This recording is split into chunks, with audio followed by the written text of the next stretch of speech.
पुरी की पवित्र धरती, समुद्र की लहरों की गूंज, हवा में घुली चंदन और धूप की सुगंध और दूर से सुनाई देती मंदिर की घंटियां, यही है श्री जगन्नाथ धाम।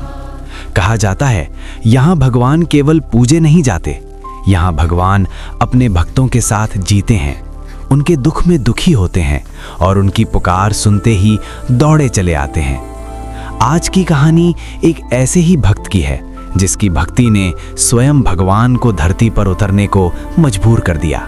उस भक्त का नाम था माधवदास। माधवदास कोई बड़ा पंडित नहीं था, ना कोई धनी सेठ, ना कोई प्रसिद्ध साधु। वो तो बस एक गरीब ब्राह्मण था। फटे पुराने कपड़े, कमजोर शरीर, घर में खाने को भी मुश्किल से अन्न, लेकिन दिल इतना पवित्र कि उसमें बस एक ही नाम बसता था, जगन्नाथ। जगन्नाथ जगन्नाथ। हर सुबह सूरज निकलने से पहले जब पूरी शहर सो रहा होता, माधव उठ जाता, ठंडा पानी लेकर स्नान करता, पुरानी सी धोती पहनता और नंगे पांव मंदिर की ओर चल पड़ता। कई बार रास्ते में कांटे चुभते, कई बार बारिश होती, कभी तेज धूप, लेकिन उसके कदम कभी नहीं रुकते। मंदिर पहुंचकर वो भीड़ से दूर एक कोने में बैठ जाता और बस भगवान को निहारता रहता। ना कोई लंबी पूजा, ना कोई मंत्रों का ढेर, बस आंखें बंद और दिल से एक ही बात, प्रभु मैं आपका हूं, बस मुझे अपने चरणों में रख लेना। लोग उसे देखते और हंसते, अरे माधव, दिन भर भगवान के पास बैठने से क्या मिलेगा? कोई कहता काम कर, कुछ कमा, भक्ति से पेट नहीं भरता।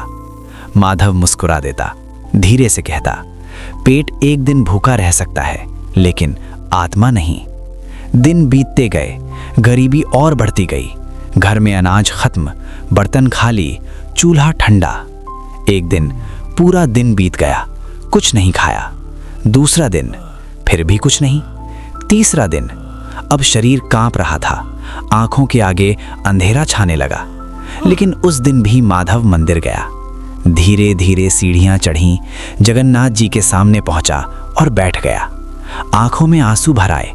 वो बोला, प्रभु आज बहुत भूख लगी है, लेकिन मैं आपसे कुछ मांगूंगा नहीं। अगर भूखा रखना आपकी इच्छा है तो मुझे मंजूर है, बस मुझे आपसे दूर मत करना। इतना कहकर वो वहीं पत्थर की फर्श पर लेट गया और कमजोरी से सो गया। रात हो गई, मंदिर के दरवाजे बंद हो गए, पुजारी चले गए, चारों ओर सन्नाटा छा गया, सिर्फ दीपक की हल्की लौ जल रही थी। तभी मंदिर के गर्भगृह में एक अद्भुत प्रकाश फैलने लगा। जगन्नाथ की मूर्ति जैसे जीवित हो उठी।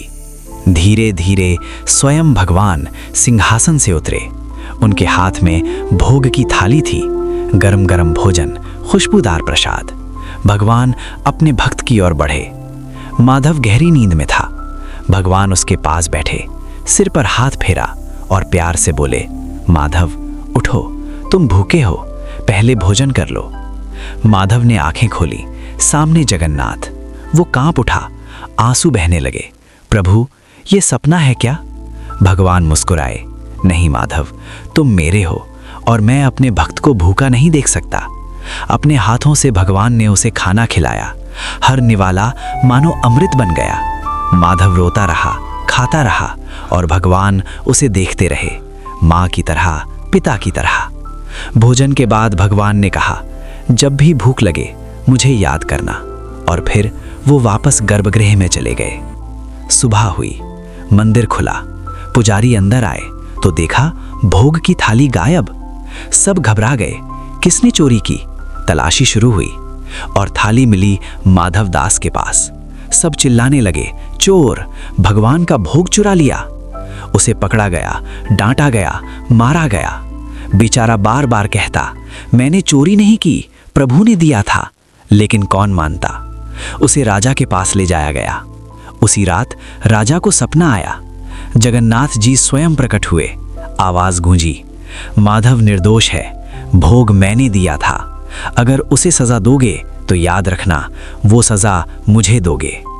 राजा घबरा कर उठ बैठा। सुबह होते ही वो दौड़ता हुआ माधव के पास पहुंचा, उसके चरणों में गिर पड़ा।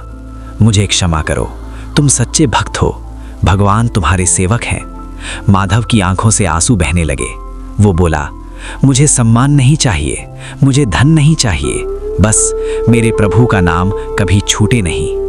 उस दिन से पुरी में एक बात प्रसिद्ध हो गई, जगन्नाथ पत्थर की मूर्ति नहीं है, वो जीवित हैं और सच्ची भक्ति के आगे भगवान भी नियम तोड़ देते हैं। क्योंकि जहाँ स्वार्थ खत्म होता है वहीं से भक्ति शुरू होती है, और जहाँ भक्ति सच्ची होती है वहाँ भगवान खुद चल कर आते हैं। जय जगन्नाथ।